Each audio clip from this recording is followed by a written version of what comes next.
Welcome, ladies and gentlemen, to another edition of Gorilla Blood Radio. My name is Daniel Correa, hailing from the Metroplex here in Dallas-Fort Worth, Texas. And always, Scott NDX out in New York City. What's up, Scott? What's it like in useless Texas right now? Oh, thanks. It's Euless. Euless, Texas is the city I live in. Useless Texas. Thanks. They just don't know how to spell. Yeah, asshole. And also joining us for first time in a while now, the Aaron Kendrick out in the great state of Arkansas. What's up, Aaron? Robert Goulet. What? Swig a beer. I'm confused. Ketchup on a hot dog. Are we saying random shit now? Apparently, you guys have never seen the Will Ferrell Robert Goulet skit where he's drunk all the time.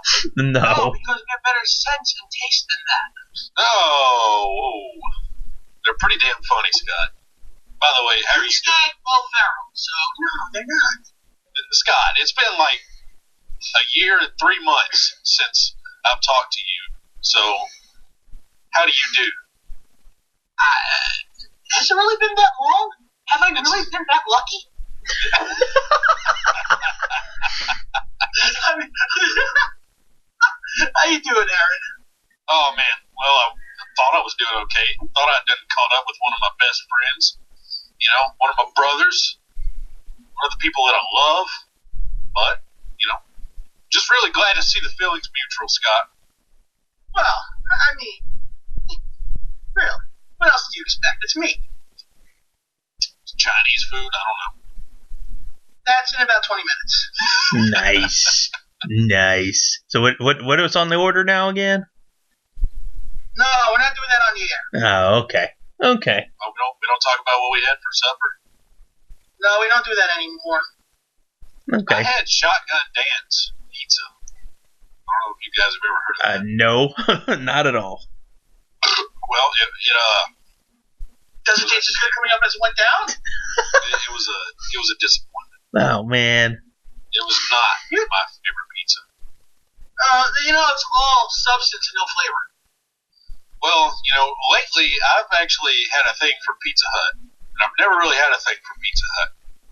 Oh, how the mighty have fallen. I had Domino's for the first time in like 5+ years the other day. Did you live yourself? And I know, you know what? I was pleasantly surprised that because I know since the last time I had it, they changed their whole recipe. It actually wasn't half bad. It's been That means it wasn't half good, right? for me. It's been a long time since I've had Domino's. Yeah, they were having Years. a buy one get one thing. So Yay! It's not delivery. yeah. Now I gotta ask, Scott, because I know in the past you've had issues with the Chinese food place and having the wrong thing be delivered. Is this the same? Okay, I was gonna say, is this the same Chinese? Only thing. Ordered from them once, and that was it. Oh man, has this place ever effed up that bad? This place, I don't think's ever effed up. So thanks for jinxing it, guys. Oh, you're welcome. To save the issue of getting the wrong food delivered, I go myself to the Chinese place, and I go to the buffet and load my plate up by myself. And I'm never, ever disappointed with what I choose off of the buffet. Well, One, there's no China buffet near me. Two, it's 11:15 at fucking night. Three, I don't drive. Four, fuck the MTA. One of the last times I went to the local Chinese buffet, I saw the Arkansas version of Saul Goodman. And if you guys don't know who that is, it's Better Call Saul, TV lawyer from Breaking Bad. Breaking Bad. Breaking Bad. Yeah. But in Arkansas, his name is Peter Miller. And let me tell you something. Just from my personal opinion, if you are a lawyer and if you have to advertise by commercial, you're probably not the greatest lawyer. Yeah, no shit. But Time television here. But I did run into Peter Miller at the Chinese restaurant. He was a nice guy. He was tall. He had a bit of a size on him. Does he have a future in evening news? Is he one of those guys? I don't know about that, but he's got a damn good jingle on his commercial. Peter Miller's the way to go. Call 873-640. God. Now, I don't know if that's actually the phone number or not, so why don't you just, you can go ahead and try to call that. I don't know. Oh, 1-900-909-9900. Oh, God. The hotline. Oh, God. I wonder if that's, now been changed to, some, phone sex operation or some garbage. That'd be terrible. Hello. Thanks for calling. I don't know. Dude, you know what? It's funny. I haven't checked it lately. But you remember on Lucha Underground, Famous B and his phone number? Anybody? Bueller? Do you remember? Okay, Famous B was on Lucha Underground, right? He was coming out and he was giving out business cards. He had a phone number on it. Yeah, it was 423 get fame. If you actually called it, it was a random number based out of South Carolina, and it actually had a voicemail box that he actually left something saying, "Hey, I'm not gonna talk to you at all today at all because I don't have time for losers like you and masqueraders." Oh, dude, it was funny. Yeah, it was. Yeah, you could actually, the first point in time, you could actually leave a message on it, and I wonder what they did with all those messages just to get a good laugh. Well, I'll tell you what, if that's how we're going to transition into talking about wrestling tonight, I've got something that we can all talk about tonight. Oh, God. And last night at about midnight, I made Scott watch this video. Oh, God. And Daniel, I'm going to send it to you now, and I'm going to let you watch it. And what would this video be about? New Japan Pro Wrestling. Oh, okay. Something we can all get. I think Scott just went to go get it. Yeah, quite possibly. Yes, I'm no longer on the show. Okay, good. He's gonna be eating, and Aaron and I will talk, and every now and again Scott will chime in when he is. Oh gosh, the headbutt to Nakamura. No, it's Shibata. No, it says headbutt to Nakamura or Nakajima. I'm sorry, I read that wrong. I just saw Naka and I thought it was Nakamura on the Skype thing. Someone's obsessed. Yes, just a little bit. I just watched it. You gotta listen. Crack. Holy hell. And just watch him completely no-sell it. And just all of a sudden, out of nowhere, just bleeding. Just bang. Shibata is the man. Yeah. Oh, man. Shibata is the freaking man. Now, I know I've talked to you guys about this, and I can't remember if I've said this on the air before or not. Probably, and I probably said it last week or what. But there's certain things about pro wrestling that I cannot stand, and I do not like the chops. I don't like just straight up chops to a point where it's like the whole point of wrestling is to put on a show and to do it while protecting your opponent in the ring. Again, fans don't know this. You're supposed to not know it anyway. But I've never understood the point of chops. You're physically hurting somebody on purpose that way. You're making contact to make the noise, but in all honesty, when it gets to be too much, sometimes people have their chests or whatever look like freaking ground beef. It's insane. Yeah, but that's kind of the whole point. You have to make it seem realistic too. So that's one of the reasons why the chops are there, to bring that feel of, actual pain happening to an opponent. I mean, it's pro wrestling. Yes, you want to protect your opponent, but you also want to make sure that fans realize that you guys are fucking each other up. Yeah. Okay? And especially... So you can't do that with those little fake-ass punches or, bitch slaps by The Rock to the face sometimes. So, if you're in a bar, are you going to go up and chop someone in the chest? No, because I'm not an idiot, and this isn't a real fight. This is a theatrical production in the middle of a ring. If we wanted a real fucking fight, we'd watch mixed martial arts. It's funny. Okay? Am I going to jump over the bar and jump off it like it's a fucking rope and do a crossbody? No, but I don't hear people complaining about that either. Yeah, I might do that if I was desperate. Yeah, okay. I like how there was nothing but silence there for a second. I might do that if I was desperate. It's not... Oh, shit. Oh, wait, no, I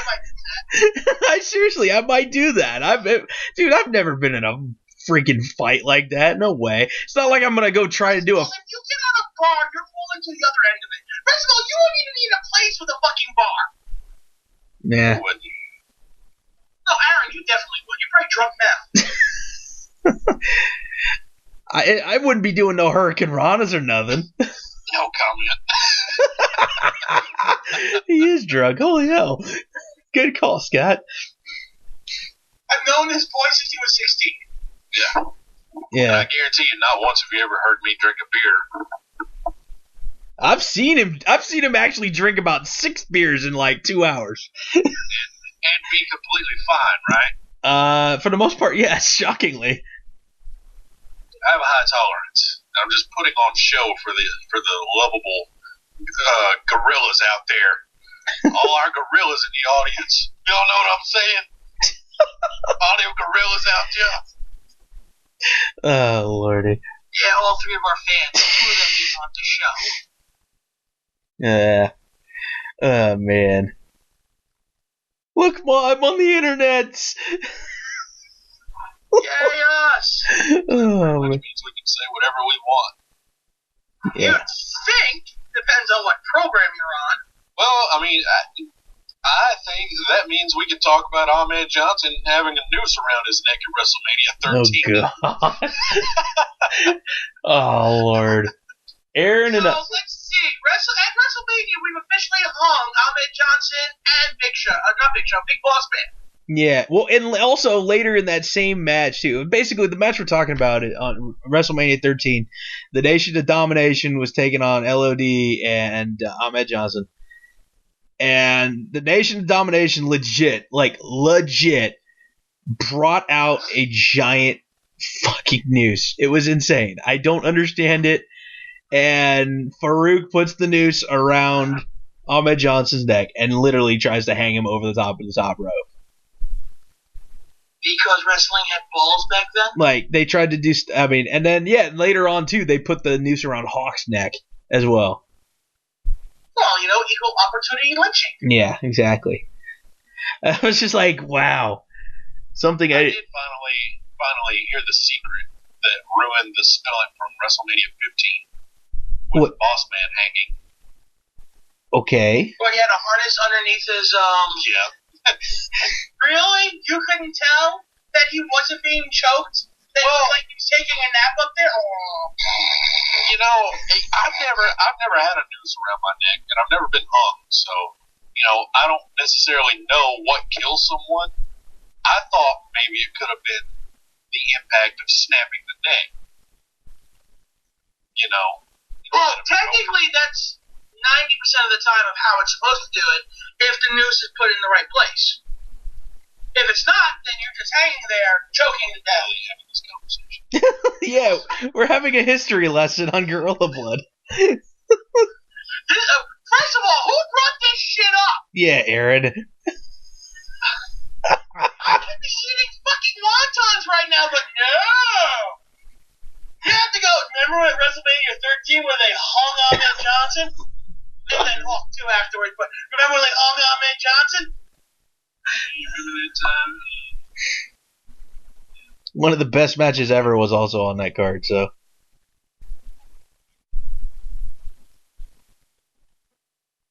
Stone. I was going to say something sarcastic, but I completely forgot the card for WrestleMania 3. Stone Cold Steve Austin, Bret the Hitman Hart. Well, no, I know that's the one you're talking about.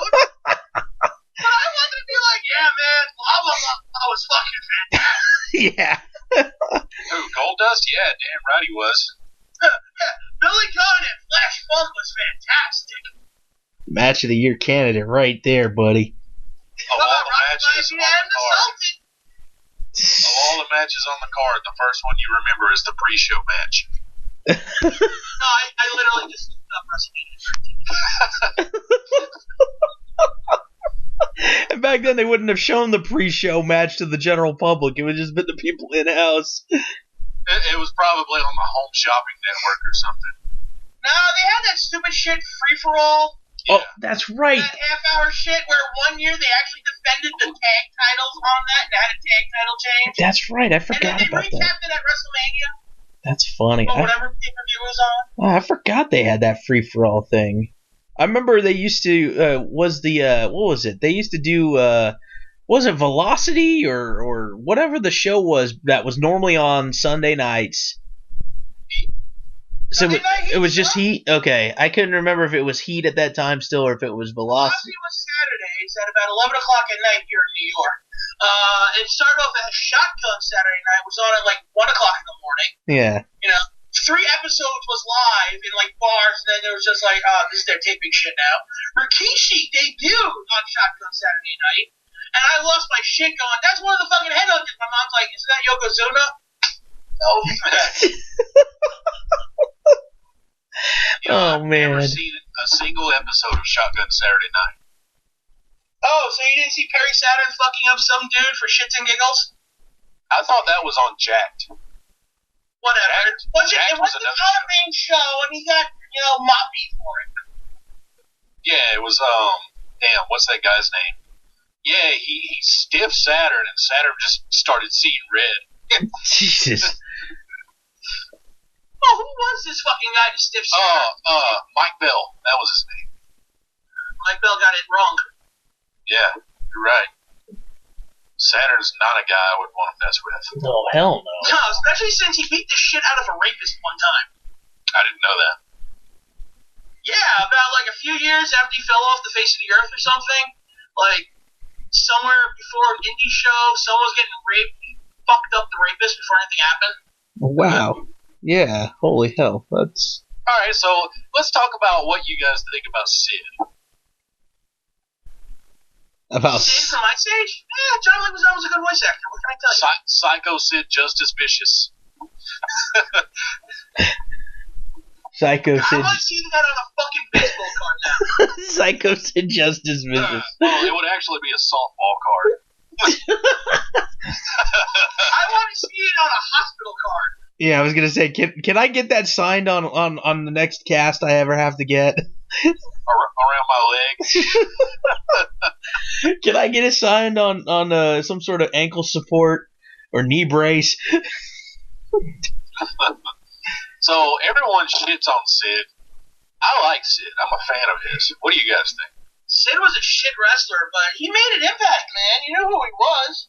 Dude, when he came out, when he was champion, 96, 97, when that music hit, dude, he was a star. He probably, absolutely, I agree with you. He might have had the best look in the history of business. I wouldn't say the best look in the history of the business, but he did have the look. He had the presence. He was dumb as a bag of rocks and couldn't wrestle for shit, but he was everything else you wanted in pro wrestling. What makes you say that he couldn't wrestle? I'm just curious. I just found him dull as fuck. He literally had 2 moves, a punch and a powerbomb. That's all he needed. No. Yeah. He needed strong legs, and apparently he didn't have that. Did Hogan do? Hogan had an enziguri in Japan. Okay, in America. He also raked the back. Okay. And the leg drop. He did a jump kick, I think, drop kick every once in a while. I've never seen Hogan throw a drop kick. I thought I saw at least 1 or 2 in my life. Not good ones, but they were there. I'm not talking about Stan Hansen matches in 1973. I'm talking about WWF. Okay, against fucking Andre before he went to AWA. Became a Hulk Hogan that we all knew. I swear, I've never seen. Heel Hogan was the shit back in the early 80s. Fucking Boulder Johnson, what the hell he's going by the name of? Never heard that. I don't know. All I know is that, he was the first guy that picked up Andre and dropped him on his ass back in 1980 at Shea Stadium. They tried to make you forget that. I wonder if Hulk Hogan was legitimately the first guy to slam Andre. Because I've seen all kinds of videos where, Warrior slammed him, Duggan slammed him. I just wonder who the first person was that slammed Andre. That's a good question. Now, we have to go back years, though, because Hogan slammed him back in early 80s, before he went to AWA. Because Hogan was a heel, Andre was a face. I remember he hit Andre with a loaded elbow and then picked him up and dropped him. So it's been done. I just don't know if Duggan did it before Hogan or after Hogan. We all know Warrior did it after Hogan. Yeah. Huh. I don't know, though, because Andre was probably the heaviest he had ever been when Warrior slammed him. And Warrior, I remember watching the video, Warrior slammed him like he was nothing. Well, let's be honest, Warrior was jacked as shit. He looked like that dress a car. Oh, yeah, definitely. Now, bringing up slamming big fat dudes, what about when Luger, quote-unquote, slammed Yokozuna? On the USS Intrepid. I don't recall the video. You're going to have to tell me, Aaron, since you are our residential, wrestling expert, historian, knowledge person. Yeah. It was on Monday Night Raw. Well, I think they played video of it on Monday Night Raw. It didn't happen live. They did it over the weekend at the Intrepid. They made a huge big thing. Then they showed it on Raw and the Lex Express and all that stuff. I thought they taped a whole episode of Raw on the Intrepid. I don't recall that. Yeah, I don't remember exactly, but it might have been. I can look it up. Yeah. I'm more interested, though, because I'm going to look it up now. Did he really slam him, or did he just kind of Yokozuna kind of jumped sideways and Luger couldn't hold him and Suda just fell? Well, honestly, I think Yoko was seriously too big to get the full rotation in a body slam. Yeah, but we said the same thing, and Andre couldn't have been that less. At least with, so we're just saying that Hogan was stronger? Well, at least with Andre, though, here's the thing. Andre at least was tall, whereas Yokozuna was really not nearly as tall as Andre and more compact. So I don't know, man. Do you think it'd be like? Things could weigh exactly the same. You could take the same piece of big old log, weighs the same as much as a boulder. But the boulder might feel heavier because the weight is right there and not spread out. I don't know. Yeah, let's see. I got the video right now. Trying to bring some science into this. No, that's always the interesting concept, because you see guys lift each other all the time now. Fucking John Cena can bench press anyone, it seems. Yeah. Yeah. All right. You know what? I just watched it. Yokozuna did do most of the work. Luger kind of held him up, tried to get rotation on him, and just said, fuck it. You have to go to, the, 4:30. He started 4:30. Let me get the link for you guys. Oh, I'm on here. Well, you might already be on it, but I'm going to give it to Daniel just in case. Okay. Looking right now. Just skip to 4:30. It's the Body Slam Challenge. Yeah, because they had a bunch of different people come in and try to body slam him. And Crush was one of the first ones out in this evening. You want to know, Crush is the only person that has stumped me in a Name That Tune game. What, you can't recognize Demolition's theme off the bat like I can? Oh, not that theme song. Kona Crush. God, I hated that guy. Oh, Crush could have slammed Yoko. I'm sure Crush could have. Crush seems bigger and stronger than friggin' Luger. Yeah. Yeah. Crush got a good 4 or 5 inches on Luger. Was Crush's name legitimately Brian Adams? I think so. Oh my God, are you kidding me? Crush Adam. I just went back because you talked about it. I'm like, oh, let me see. Crush Adam. Holy shit. Oh yeah. Oh, look at Savage. Savage could probably do it too, honestly. I never saw Savage as a really strong dude. According to the almighty wiki, Brian Keith Adams is Crush. Okay. That's a hell of a name to have, right? Yeah. Brian Adams, yeah. Yeah, just don't Crush, be. You know, it also helps, when a guy that size, of course, has to, not sandbag. Yeah. And even with, it looked like Yokozuna, Yokozuna sandbagging with Crush. Crush looked like he could legitimately do it anyway. Huh. Interesting.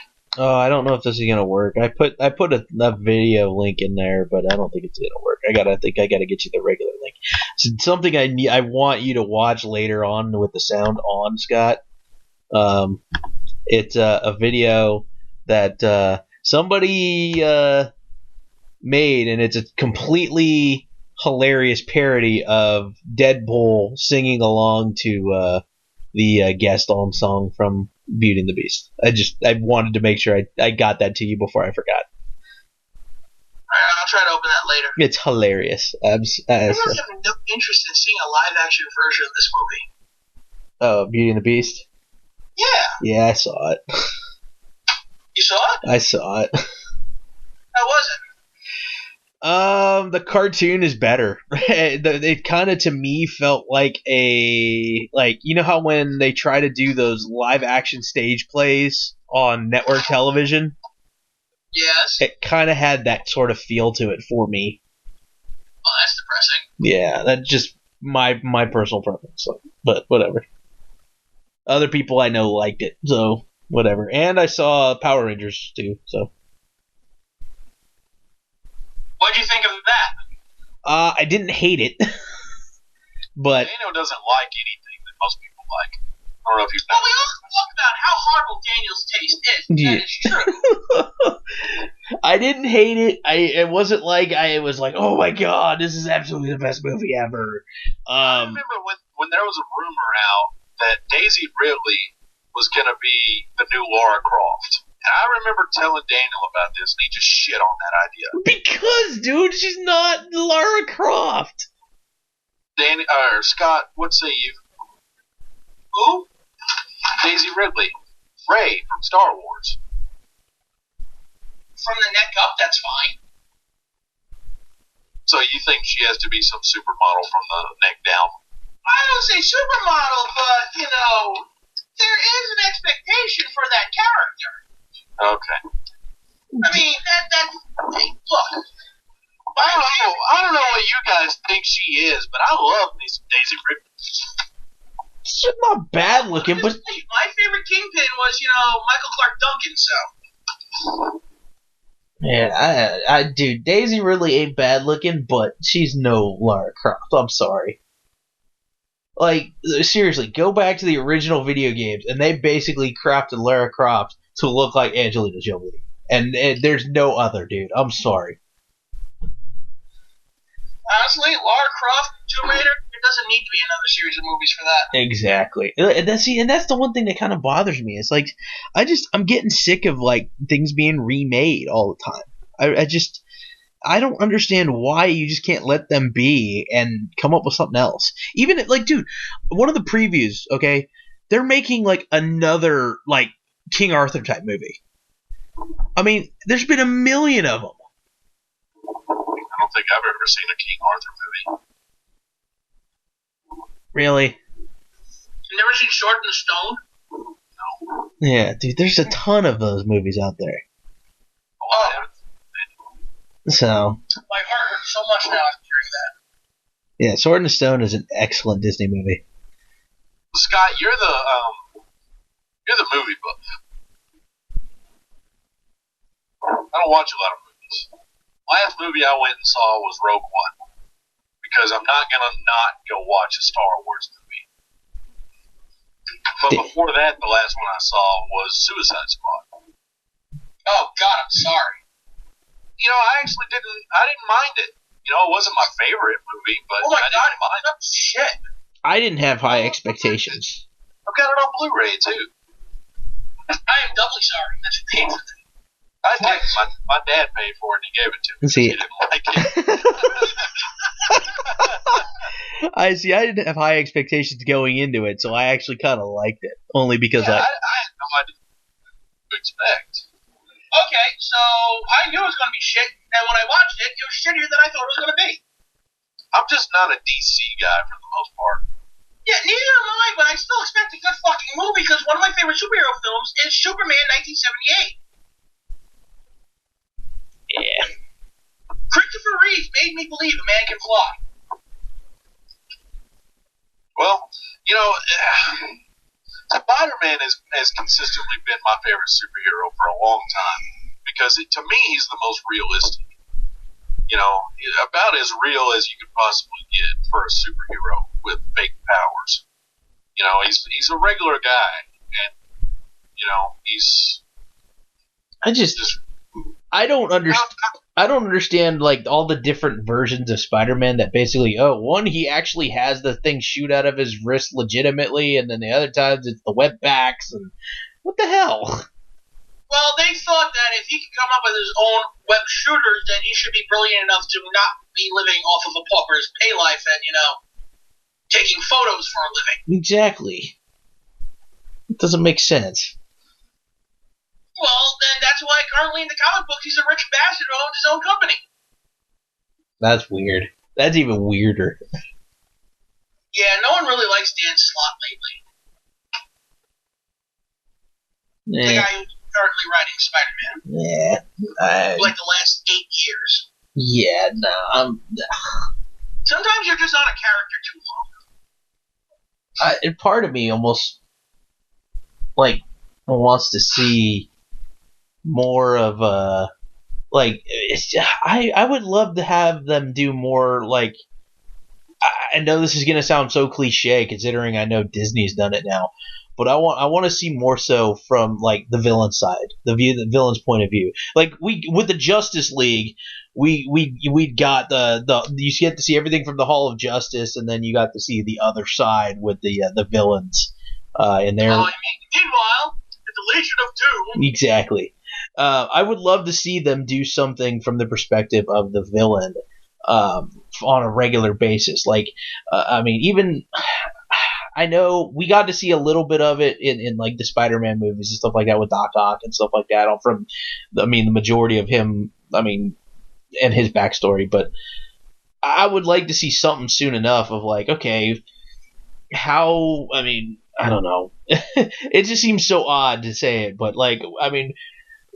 can we actually get something? Would anybody even consider doing a story based upon Doc Connors and stuff like that, or Eddie Brock, even if it's just a short film, like a 20-minute short on from their perspective or something? I don't know. It seems weird, but I kind of think that would be kind of fun.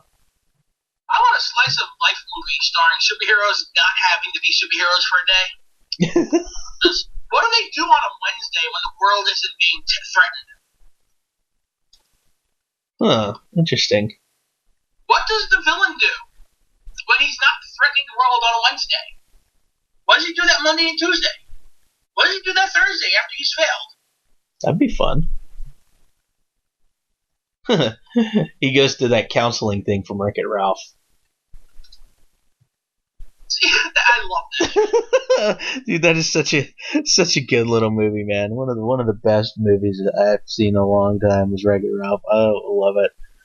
But yeah, I am bad, but that is good. That kind of stuff. Yeah.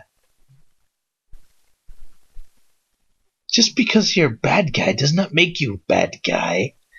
Freaking Zangief. Oh, man. But, yeah, no, I mean, definitely, I mean, I know, Scott, you're probably going to end up going to see Power Rangers anyway. You probably... I was going to go see it on Thursday. Yeah, I remember. I did because I wasn't feeling well. Yeah. And Tomas saw it, and he hated it. Yeah, I saw his review there, so it's on the Instagram. So that's why I was like, "Ooh, I'm a little taken aback," because I'm like, nah, now I don't know if I really have my expectations are too high. So. Yo, Scott. Yes, Aaron. That was weird. Who was your first? Well, that's how you sounded on my. That's how you sounded just now when you said, "Yo, Scott." Hey, yo. So, who was your first crush?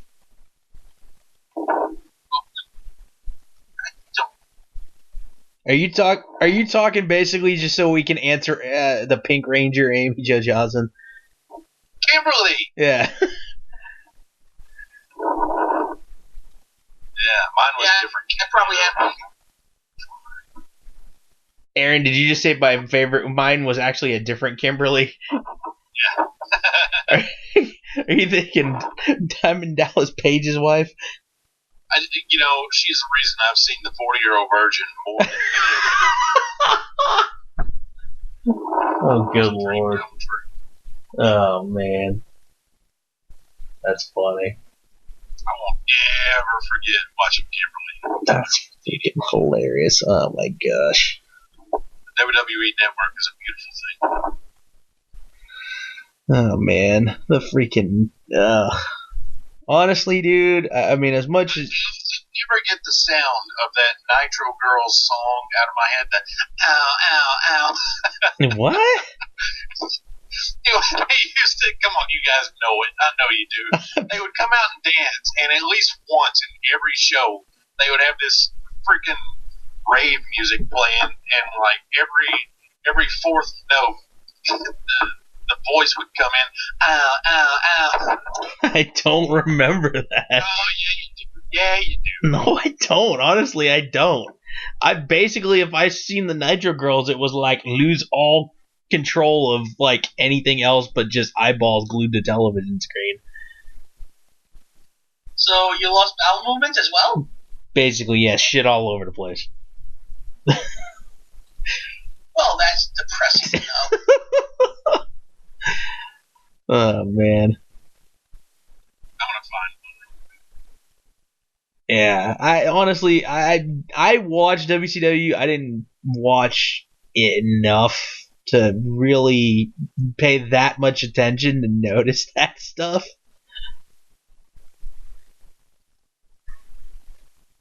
Honestly, whatever. Most of the time, it wasn't like first priority. Hey, let's watch the Nitro Girls. It's like, come on, get out of the damn ring so we can have a wrestling match. How dare you have titties and not wrestle with them? Yeah, that's funny. Aaron's... I found it. Didn't take long. I'm so excited right now. Daniel, see if you can play this for the broadcast. Alright, let's see. Now, the quality is not the greatest. Well, I'll play it and the audio should record at least from my end, but you guys won't necessarily be able to hear it. Now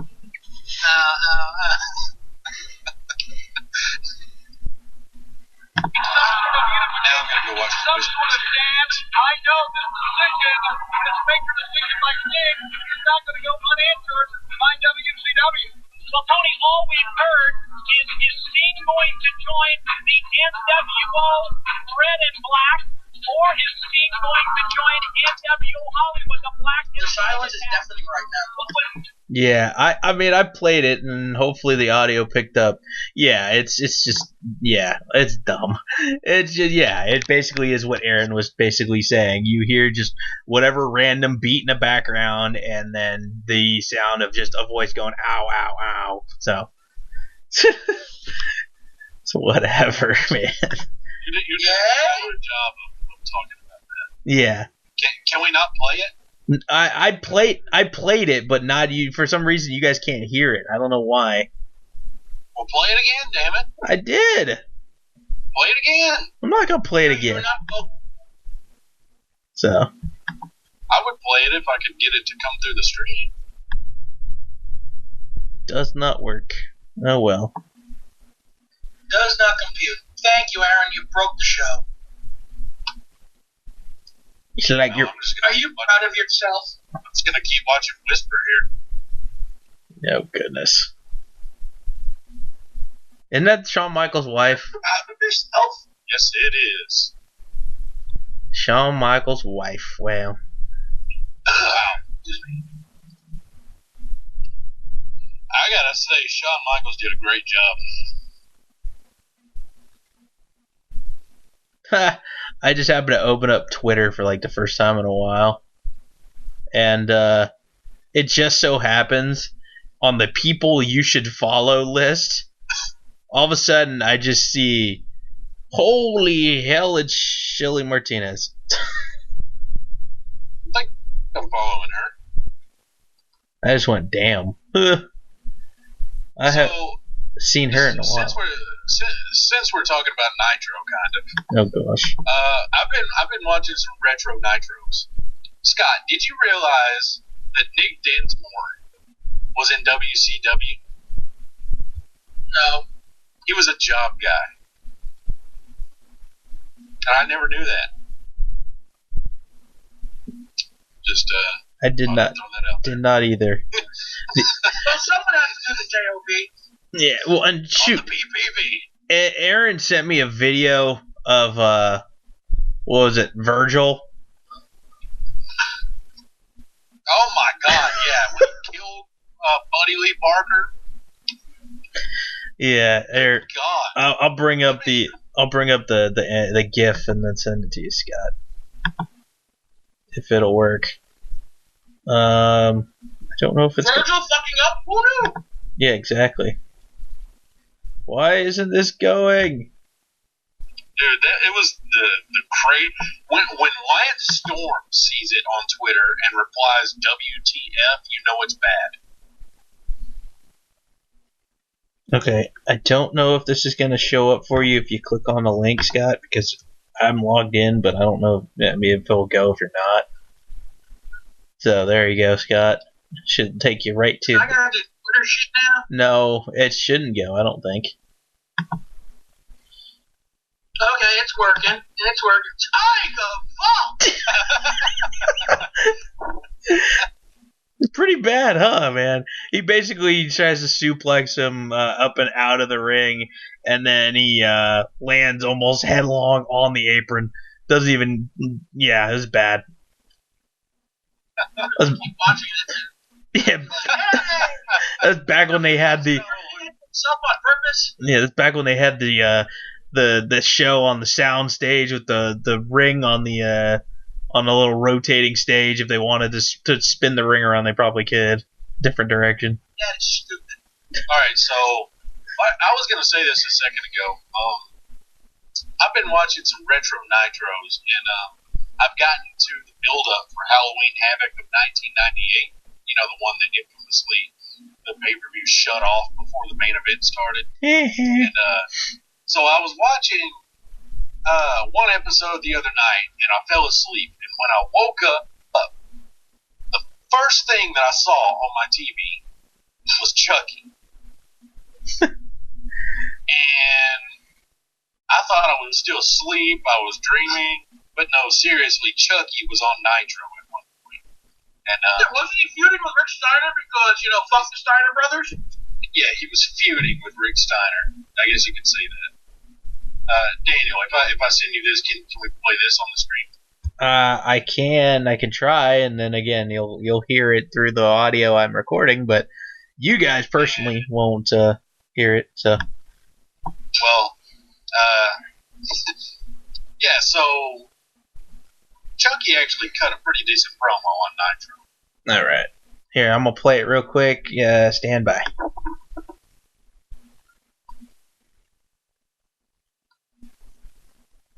Steiner versus Steiner, the one that never happened in Fall Brawl is going to happen at Halloween Havoc. A lot of stress for both you and members of your family. Do you think you pushed too hard, Rick, for this particular match? Coming out of here, we're trying to conduct an interview. Who's that? Shut him up, please. Give it a rest.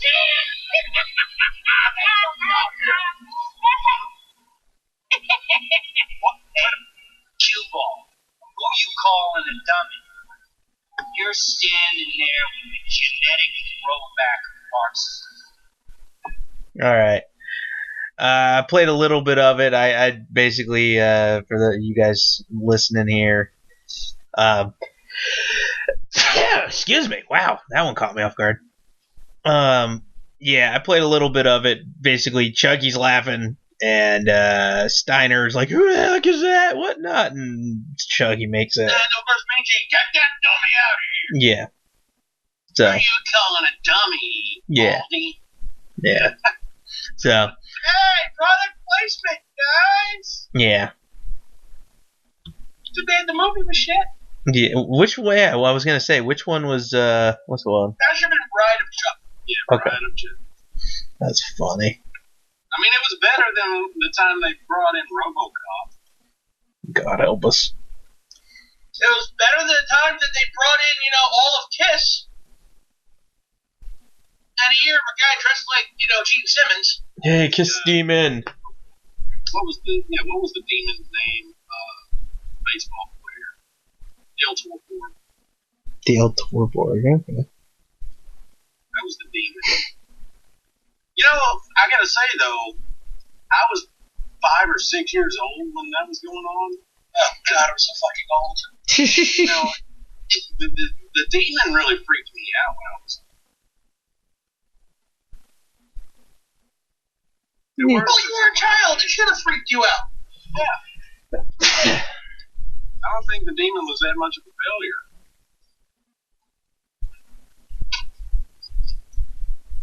Yeah. I'll tell you what was a failure, Katie Vick. Oh God.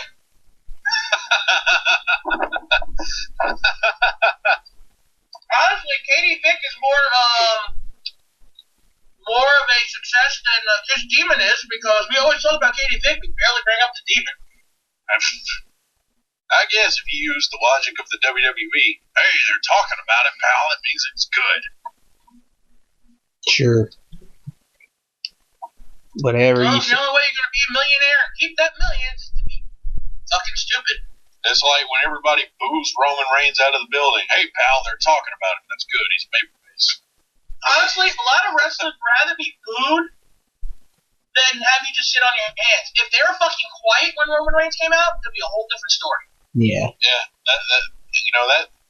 that's why if everybody wants change, they need to just fucking sit down and not do anything. Now, hey Scott, I gotta ask, because you go to a lot of indie shows or have been in the past.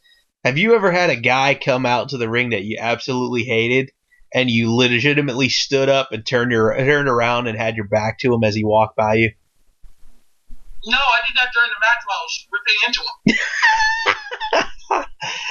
Oh man, because that's like the ultimate sign of disrespect, like to a wrestler. Like, you absolutely hate him that I'm not gonna even watch your match. Like, I will get up and he told me to turn around. oh man.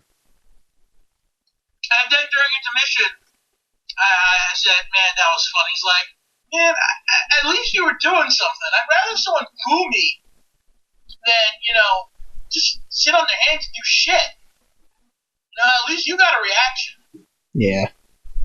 That was the guy who told me that shit. And ever since then, I realized, you know what? If I am at least responding to the guy in some way, you know what? They're going to give a shit. They're going to try a little more. Because they're not sitting there to a dead crowd, absolutely silent, doing nothing. They're getting the reaction that they want, whether it's a positive one, a negative one, something in between. Fans are watching, and they are responding, and that's the most important thing to most wrestlers. Yeah, that's for sure. Oh, you know what? I was just thinking about something. Because I know, dangerous. So we know coming up here at the Hall of Fame, they're giving out the Warrior Award and stuff like that. Now, you guys both remember the speech after Warrior got inducted in the Hall of Fame himself on Monday Night Raw, came out, and then eventually within 24 hours passed away. Ironically, it was so fluky that happened. Might have killed him. But no, what I'm getting at is I'm on Twitter, and I happen to see Dana Warrior doing things for Connor's Cure and trying to raise money for supporting pediatric cancer and stuff like that. And I can't help but think of when Warrior wanted to have that Warrior Award be something completely different than what it's become. And, yeah, you wanted people behind the scenes to get the award. Yeah, the people who are the warrior, the road warriors, air quotes, so to speak, that go up and down with the team every single week and do what they need to do, that don't get any real recognition, and it has kind of almost morphed into a PR award. I mean, kind of. That's exactly what it's been. Yeah, and I mean it's cool to recognize people from the general public who have done extraordinary things or have fought for or fought against a lot of harsh things, but it's just, I don't know. All of a sudden, I was just looking at this stuff, and my brain went back to that speech that Warrior gave, and talking about wanting to have the Warrior Award and being something completely different than what it is. It's what it's become. I mean, I kind of wish that they would start doing something like that more so. Well, that aside, I mean, you got to look at this year's Hall of Fame class and just think it's great, right? Oh, this is like one of the best classes in a decade. Exactly. I mean, even Diamond Dallas Page, I think, is, amazing. A great choice for the Hall of Fame. I don't know about you guys, but I'm a big supporter of Diamond Dallas going into the Hall of Fame. I don't think you can get any arguments from us. We've been fans of DDP, well, at least I have, since, mid-WCW, since he started his run. Yeah, I mean, when I was a kid, one of the first things I remember watching was DDP's run as People's Champion WCW, before The Rock ever started saying that he was People's Champion. And dude, watching the match with him and Goldberg, I remember, I can honestly say I remember watching the Nitro when they showed that match because they couldn't show it on pay-per-view. And, I mean, it was just, God, DDP, and like I said earlier with Kimberly, I mean, DDP was a huge part of my childhood. He was one of my first, guys, and can we getting to work with him a few years ago, that was a big deal for me. Yeah. Getting to meet him at a show here in Arkansas, that was a huge deal for me. That was just... Can we, I think what they should do at least one of these times, for the sake of it, I know they do a celebrity wing and all that kind of stuff, and we've talked before about wanting to do a wing, or in the quote unquote Hall of Fame, the theoretical Hall of Fame anyway, about for the jobber extraordinaires like the Brawler or Barry Horowitz or something like that. I just want them, for the sake of it, as a giant rib to give one to Virgil. No. I think that would be the biggest rib ever. I'm not no. Why? I don't have anything good to say about Virgil. Go catch him. Or his meat sauce. I was going to say, go catch him over at the Olive Garden. That's funny. You got to watch out for him at WrestleCon. Dude, yeah, I know. He's legit. That he puts the con in WrestleCon. Dude, I've heard stories. Yeah, I know. If you decide to go meet anyone around him, around his table, be careful when you go to take a picture because he'll slip into that picture and then charge you the $80. Yeah, no, it's ridiculous. And if you don't pay the money, he'll have you escorted out. Yeah, that's stupid. I'm sorry, but no. He's a master of the arts of con. Yeah, it's Wait, which man are we talking about? Virgil. Yeah, I was telling Aaron. I think what they should do is they should, as a rib, they should induct Virgil into the Hall of Fame. I don't understand how that's a rib at all whatsoever. No, like you should make it to a point where I don't know. I don't know how they would pull it off, but I just think they should do. That's a rib on anybody who's ever done anything in the business. I don't know how we can get away with it, but do something. You know what? They make Flash. They flash a still of Virgil in front of the Hall of Fame sign. You're like, what the fuck was that just now? That'll never happen. Either that or. Whoever worked on that's fired. That's what. Either that or make a video package and like start the video package and have it look like it's gonna be a highlight reel of Virgil, and then stop it midway in between and be like, wait, that was the wrong video package. Sorry, here we go, and then have it actually go the real one. I gotta be honest. I don't want you riding my TV. I don't know. We're not gonna let Daniel book anything anytime soon, thankfully. Hey, I don't know. Yeah, no, If you had a Dusty Rhodes accent, I could definitely see that airing on TV at some point.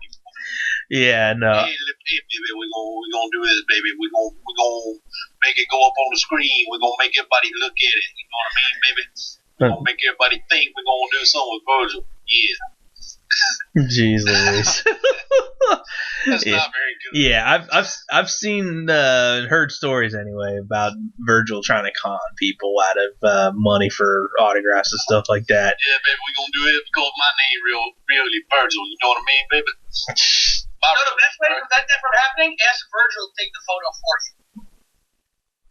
Hey, Virgil, do you mind taking that picture for me? Hey, Virgil, come over here for a second. Can you come over here? That means I can't jump in there. We want to take a photo. Can you take it for us? Yeah, that way he can't get in. No, nowadays he tried to take a selfie. Yeah, man, that's just sad. Yeah, I couldn't imagine that guy. I you know what? I don't know. If they should invite him at least to the Hall of Fame and like, you know how at the Oscars or something like that they give celebrities gift baskets. They should give Virgil a gift basket with like, I don't know, gift card to Olive Garden. First gift baskets were like, here's the shit you owe us, pay up. Yeah, freaking IOUs coming due, man. Yeah. Oh man. I don't know. Just random thoughts. You just really seem hell-bent on having Virgil inducted into the Hall of Oh, Fame. I just want them to like do something stupid to like rib him for all the bullshit he's pulled over the years. It would be pretty damn stupid, Daniel. But legitimately, jobber-wise, I would like to see both Steve Lombardi and Barry Horowitz into the Hall of Fame. Yeah, absolutely. And Bob Sparkplug Raleigh.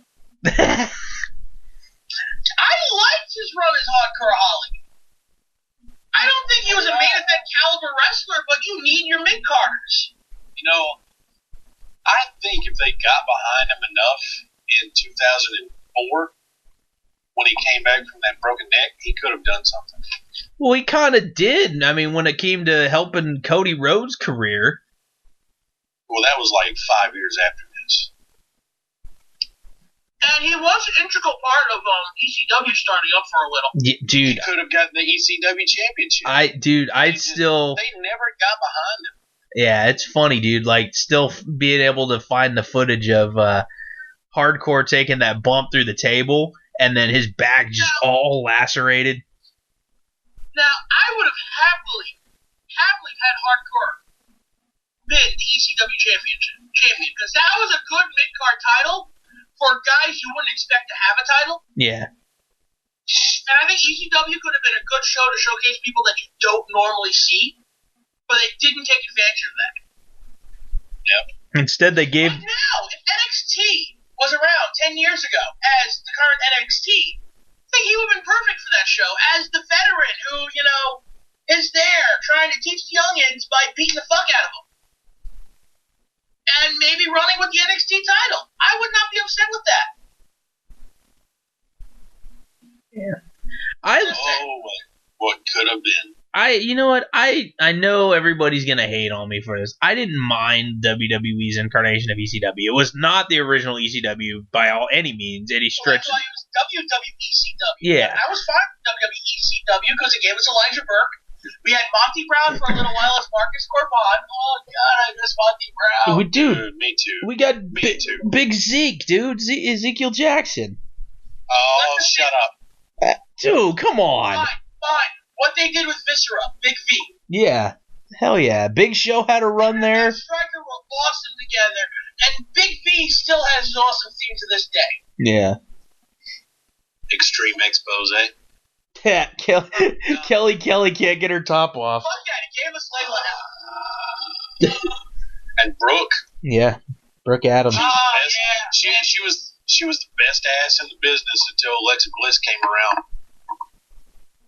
Man. And Alexa Bliss. We can't talk to Daniel Bliss. You and me, we can commiserate about how awesome Bliss is. Daniel is not on the Dixie train. Best ass in the business. I don't know if I'd say that, but Oh, I would. she is fucking fantastic. Swing. You sound like a drunk Wookiee. I know you're trying to go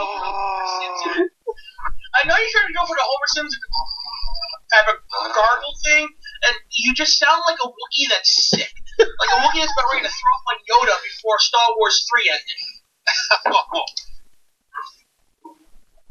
It's like, Yoda, you gotta... Brian Griffin drunk. Hey, there's a video on YouTube of Yoda's death scene where it's... Oh, I thought there was a video on YouTube of Wookiee vomit. I'll be like,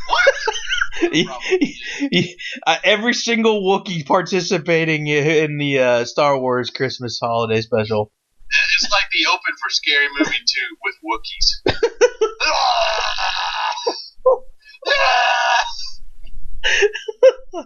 And I know where Aaron's going because Yoda farting, I'm guessing. Yeah, Yoda farting, like he farts himself to death. And the death scene, yeah. Facial expressions, it's hilarious. So, I think we're all Star Wars fans here. Yeah. Have we all seen the original theatrical cuts? Yes. Way back when. No, I haven't. Oh, we have to fix that somehow.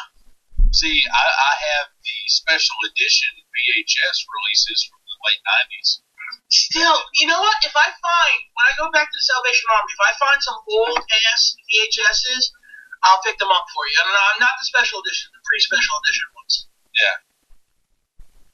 I'll try and do that, because I'm keeping my versions.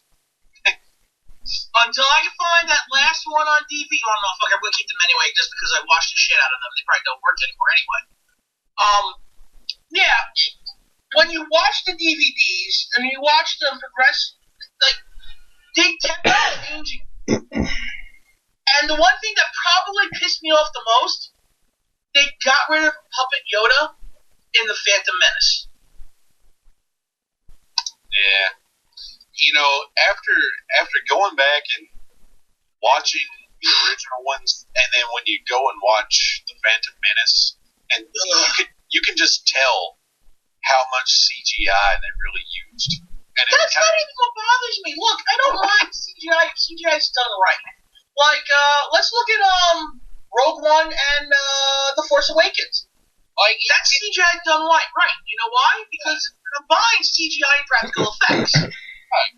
You know, that's why the Lord of the Rings trilogy looks so much better than The Hobbit. Because everything was done, you know, in the field, not in a green screen. You know, where, you know, Ian McKellen is talking to heads on a stick. It doesn't count. The problem I have with the original trilogy, not the prequel trilogy, other than complete and utter shitting of the story and really, really bad fucking characters and actors, the overall look of the film, it looks too clean. It looks too crisp. You're on Tatooine, right? It should look pretty. It should look dirty. Everything looked fine. It's like, oh, we're in a beach resort. We're not on a desert fucking planet. The ships look too slick, too smooth, especially after what you see. Usually ships go from being clunky to smooth, not from smooth to clunky, which is the progression in Star Wars officially, thanks to George Lucas's dumbass ideas. So that's the issue that I had. Just like, why are these ships so smooth? Where's all the parts? Where's all the bits? What makes it a ship? You know? It felt like everything was just completely wrong. And thank you for coughing through my monologue. I'm sorry. I'm trying not to die over here. There's a mute button for a reason. I do the same thing. Yeah, but I'm not sure if I hit mute, will it, like, stop because I'm recording. Oh, no. Oh, that would suck. Oh, but it's all good. Don't worry about it. Well, that's my main gripe with, well, that and parking lots. Love story. I lost an arm, but I'm okay. I'm killing children now. Yeah. Hayden Christensen in anything. God, I fucking hate that guy. I liked him. Like, kick him in the balls if I ever met him, hate him. I liked him. I thought he did a good job. Oh my god, did we watch the same film? Well, you're young when you watched him, probably. Well, let me tell you something. Ewan McGregor is Obi-Wan Kenobi. Oh, he was the fucking shit. Ewan McGregor made those movies. If it didn't have him, they would have sucked. Let me just say, Andy Park is, Ray Park is Darth Maul. Beautiful. Liam Neeson as Qui-Gon Jinn. Fucking beautiful. Ewan McGregor as Obi-Wan Kenobi doing, you know, Obi-Wan Kenobi things. Fucking fantastic. Obi-Wan Kenobi eating a four-armed alien in a fucking space diner? Screw you! This isn't Spaceballs!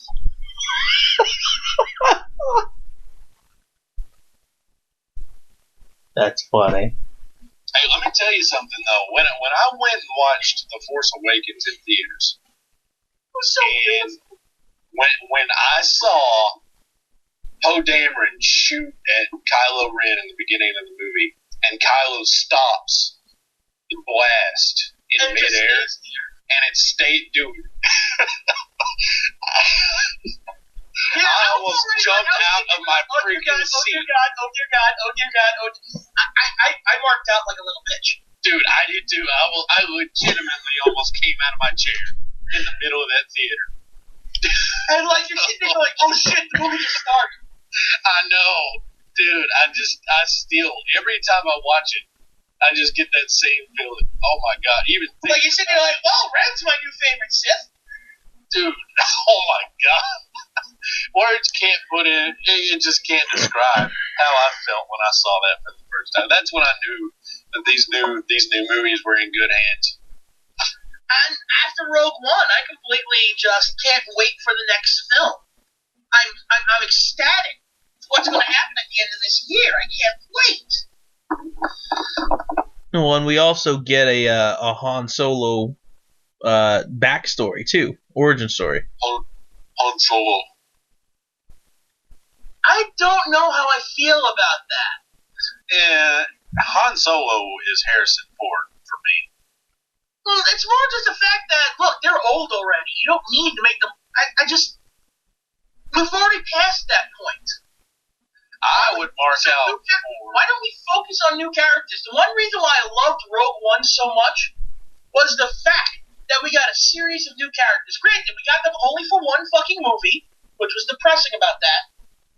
But we got new characters that we got to embrace and really find something to like about them.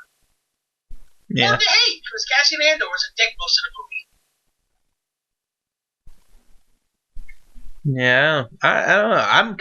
I'm kind of looking forward to seeing how they portray Solo, and again, we're supposed to have the whole how he gets the Falcon from Lando from the was it Savak? Matt? Yeah, it was a game of Savik. Yeah. So I'm looking forward to seeing how they were going to portray that. So then why don't we do like a series of anthology films? Or like an anthology series of not just Han, but maybe, Luke as a kid and Mos Eisley hanging out with the Bigs. Yeah, I mean, you can be something to the point where they can do, I mean, something as simple as little 15-minute shorts. I'd be fine with that. 15-minute shorts of just little things here and there. You see, I mean, something that may pertain down the line to something. You can do some foreshadowing in those, but to be able to see, yeah, like young version of Luke or even young Leia going through the process of, I mean, again, basically learning how to be a princess living in the Organa household.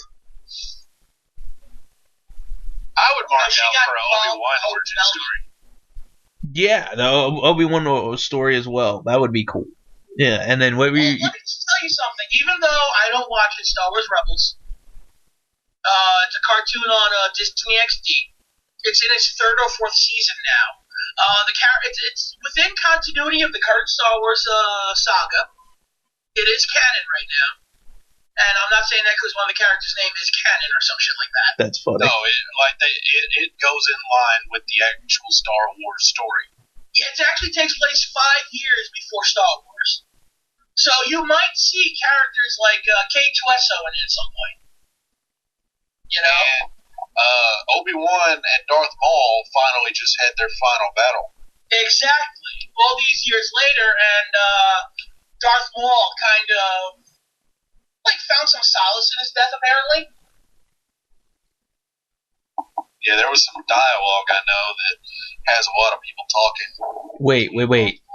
So you're telling me that Darth Maul survived getting cut in half and falling to his death? Yeah, they grafted spider legs on his ass during Clone Wars. And I guess he had some sort of spider legs, non-spider, but cybernetic legs in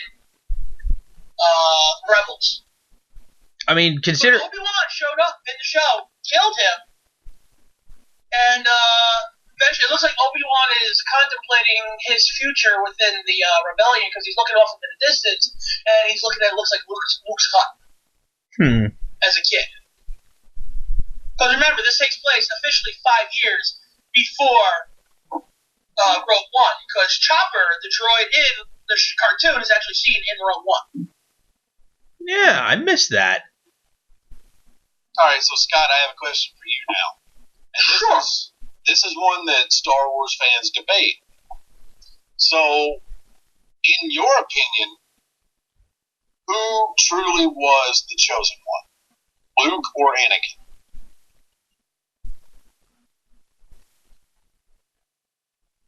Dang, that's not an easy question to answer, is it? Oh, to me, it's no question at all. It's Anakin. Yeah. Because Anakin is the one that destroyed the Sith. The Sith wasn't destroyed, though. The Sith Lord, Palpatine, was destroyed. But apparently another Sith Lord has taken his place, so obviously the Sith have not been completely dealt with. Snoke is not a Sith. We don't know that yet. Not yet, apparently. But the whole idea of... for me, when it comes down to it, the prophecy was the one who would bring balance to the Force, right? That was basically the prophecy. The one person who would bring balance to the Force. Anakin basically did that. I'm not talking about Return of the Jedi Anakin as Darth Vader killing off the Emperor.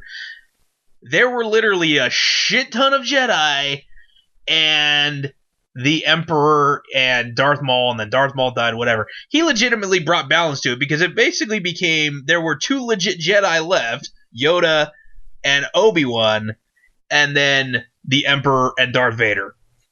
That's a great point because the prophecy says bring balance to the Force. There are always only two Sith, no more, no less. And Anakin pretty much destroyed the entire Jedi temple. And made it 2 to 2. The Jedi. 2 to 2. See, I question Yoda and Obi-Wan. I question that two Sith shit. Because what? Dooku's not Sith? Well, that's why Palpatine had Dooku killed.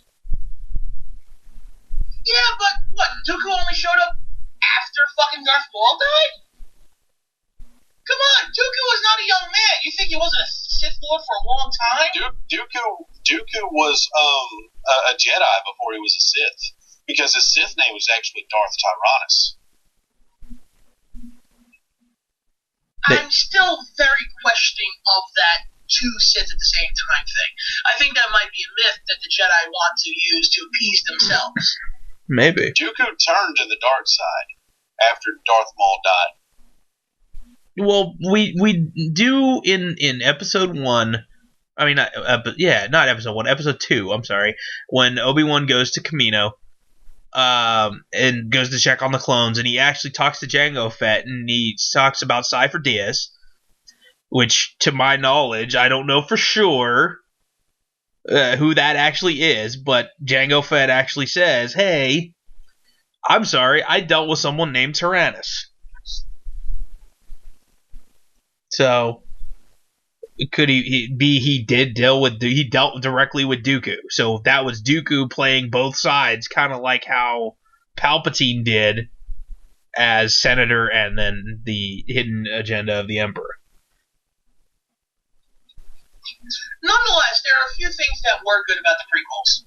Christopher Lee is Dooku. Yes. Yeah. Because fucking Christopher Lee. And the space fight between Obi-Wan and Jango. In the rain. I did not hate. Oh, you mean the dogfight they had? Yeah, and those bombs that Jango was shooting out, where it was just like the pulsar. Everything would go. Everything would go silent, and it would just. It would just blow up everything. Yeah, but then the Slave One is one of the greatest ships ever. So. Mm-hmm. Oh my God, no question. I was really upset that Jango died so fast. But I mean, same thing happened with Boba, so. He didn't die. He broke his way out of the Sarlacc. Okay. It's debatable. According to the books, that missile on the back of his thing blew the fuck out of the Sarlacc, and he crawled his way out. So and what I had if? a conversation with a guy in the Sarlacc pit as well. So what if? That's not canon anymore. Let me just say, it's not canon anymore. What if Snoke is Boba Fett? No, wait. What you told me last week, Daniel? Talking a few weeks ago, we were talking about there's conspiracy theories that Mace Windu is Snoke. Have you heard that, Aaron? I have not. There is a theory. That's one that I have not heard. The theory basically is that when basically Mace Windu from the get-go, Mace Windu, the reason why he has the purple lightsaber is because he's always been one of the Jedi that kind of breathes both sides of the Force. The light side and the dark side. And again, red and blue make purple. So you have that idea of him when he was fighting the Emperor and he gets lightning blasted out the window on Coruscant. You don't actually see him die. He falls, but we've seen Anakin make that fall and grab onto the bumper of a car or land in a car or whatever. So who's to say that Mace Windu actually died from that fall? We never see Mace Windu again.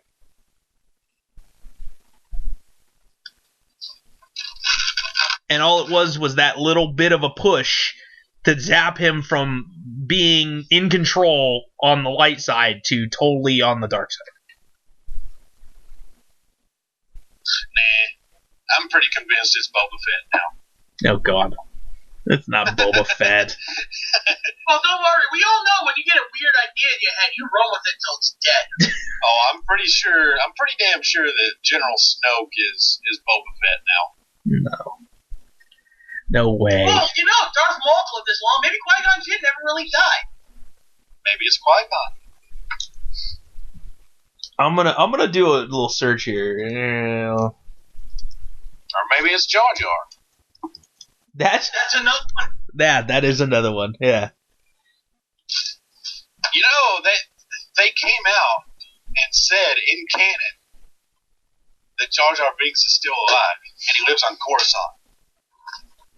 And he's a street performer. Oh God.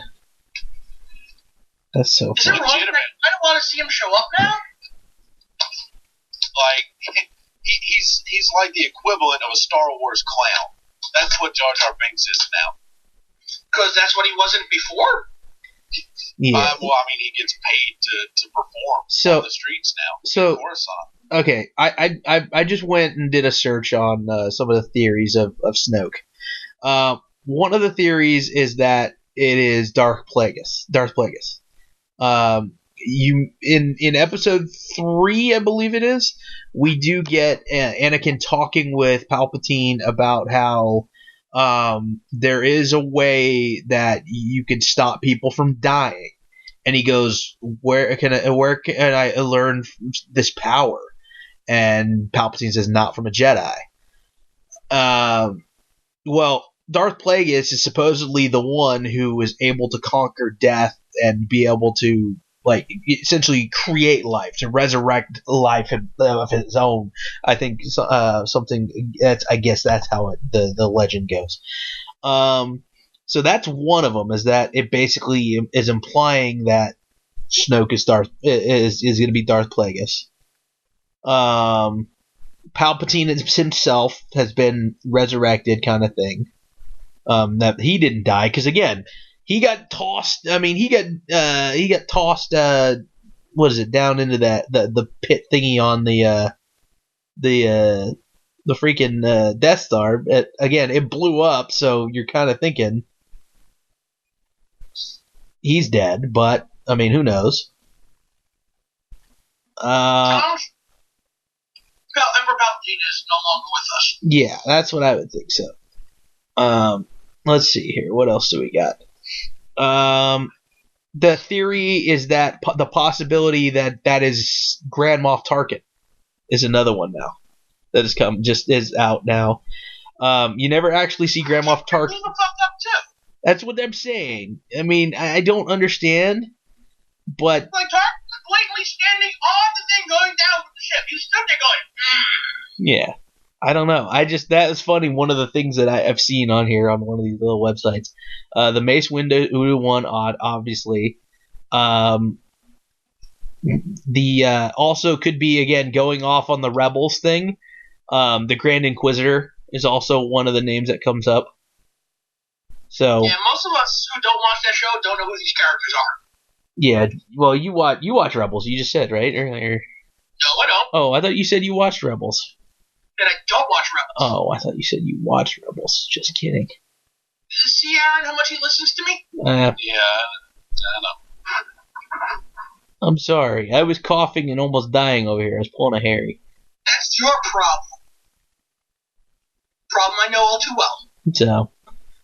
So there's those things. I mean, that's some of the names. There's always, again, there's the thing about Jar Jar being a Sith. You guys have heard that one too. Right? Yes. Well, I know. We talked about that. Yeah. Aaron, you've heard that? Yes. Okay. So, I wouldn't put it past them to make it Mace Windu. I really wouldn't. So, I mean, considering the fact that Snoke looks like he's been all, like, just charred to bits. Well, hopefully we'll find out this December, or at least get a hint. Yeah. I really hope they make more than just 2 more movies.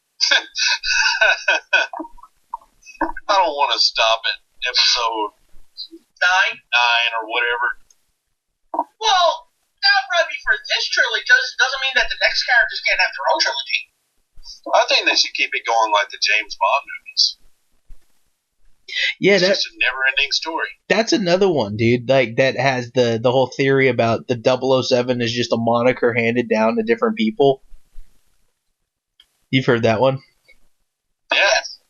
So. And I like that theory. I do too. And that's a theory that I definitely want friggin' Idris Elba. I want Daniel Craig to do it for a lot longer. Daniel Craig doesn't want to do it for a lot longer.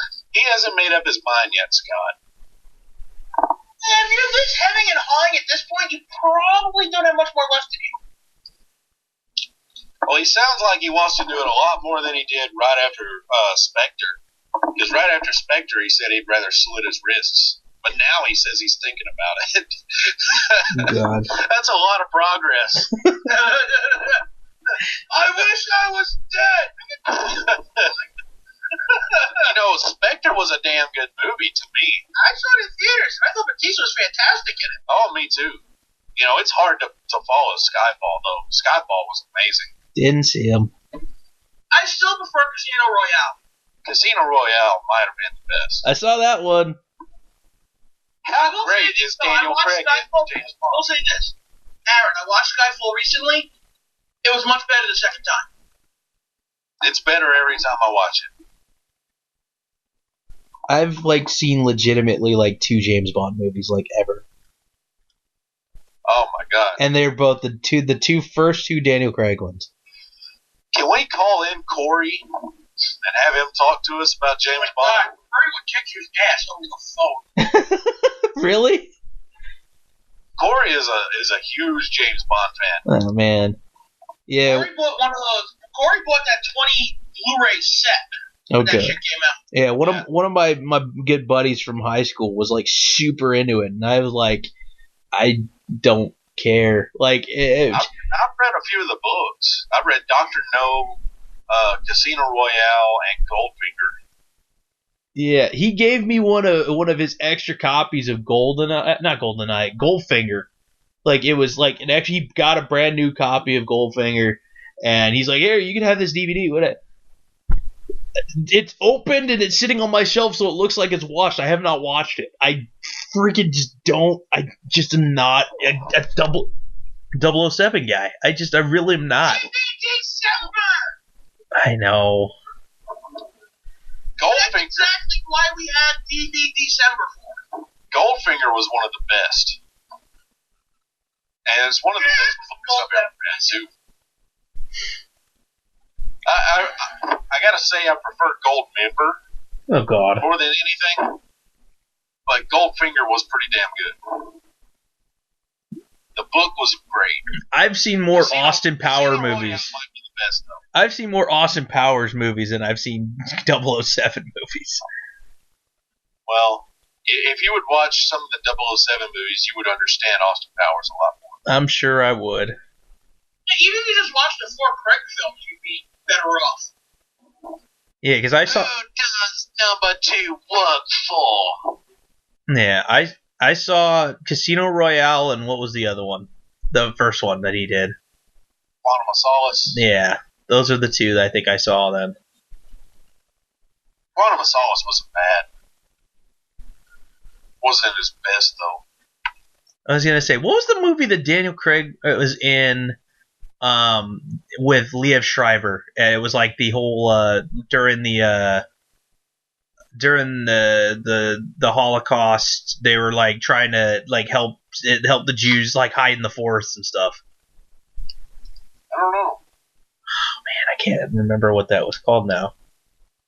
I wound up I had to show it in a class I was subbing one time, and I'm like, wow, this is heavy duty stuff. I remember watching The Boy in the Striped Pajamas. I need to see that. It's a pretty damn good movie. I just watched last night The Fault in Our Stars. I've never seen that. No idea. I was always wanted. It's a pretty damn good film, about kids dealing with cancer and having a relationship and sarcasm. It's an entertaining film. If I find that shit on Blu-ray for $5, I'd pick that up. You're looking for the movie? It was Defiance, 2008. Thank you. Speaking of Daniel Craig, was it Daniel Craig? I just make sure it wasn't before I say this. No, it wasn't. I was thinking Children of Men. Or Children of Man. Oh, with what's his name? Yeah, the other. Was it Jude Law? No. No. Why am I thinking Jude Law was in Children of Man or whatever? I don't know. What am I thinking? I don't know. What not? How? What the hell was that? Who was the actor in that one? I'll find out in a moment. Clive Owen. There it is. Yeah, okay. I figured it out. So. That film has some great, like just that one single camera shots, man. Those long shots, holy shit. Those are well done. Oh gosh. I haven't watched that in years. I happened to see an advertisement on IMDb for the Fargo, the TV show, whatever it is that they've been doing. And my brain, for some reason, I don't know why, went to 30 Days of Night. Probably. That's a good movie, too. I liked it. It's just one of those movies that just people look at and go, oh, God. Josh Hartnett is an underrated actor. I remember him in the Halloween movies. I think he only did one. Was he only in the 20 years later? Yeah, H2O, I believe. He wasn't in Resurrection? No, if he was, he's in it for a few minutes and then he died. Because I know Lori died at the beginning of that one. Nope, just H2O. Huh. Well, that wasn't just a terrible movie. I like it. That was the first Halloween film I ever seen, too. Really? Yeah. Well, they played that a lot on Showtime during 98 and 99. So. Yeah. I mean, he's done some shit films, he's done some entertaining films, but stuff that, like, I really like The Lucky Number 11. Never seen that. I don't think I saw that either. Oh, you guys have got to see that. That is a good film. That's kind of has that film noir type look to it, right?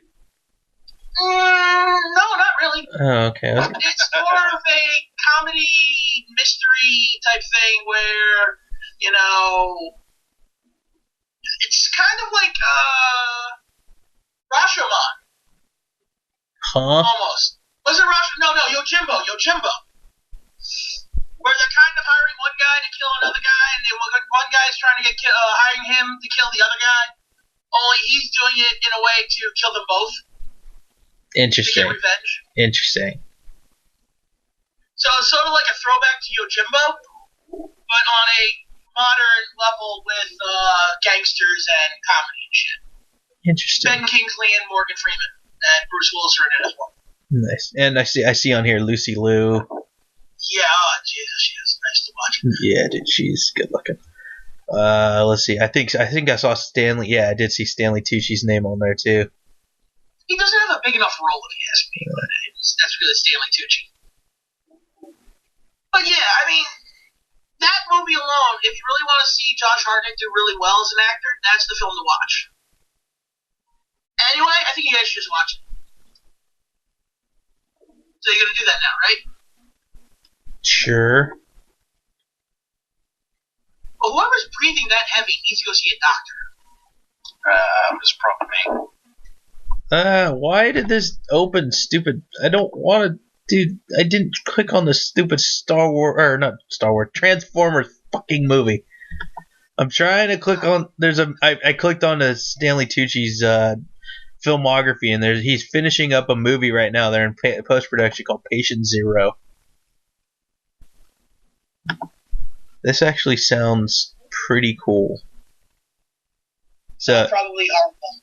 yeah, more than likely, but it's labeled as an action drama horror. After an unprecedented global pandemic has turned the majority of humankind into violent infected, a man gifted with the ability to speak the infected's new language leads the last survivors on a hunt for Patient Zero and a cure. Okay. And Matt Smith is in it. Yay. Ooh. Matt Smith of Doctor Who fame. Sorry. I'm a Can I Whovian. sigh loud enough? in that. Was that good? Did that sound good? Sure. Oh, that doesn't sound. I'm very confident about that one. Okay, sure. Yeah. All of a sudden, he became Uncle from Jackie Chan Adventures. I haven't thought about that show in forever.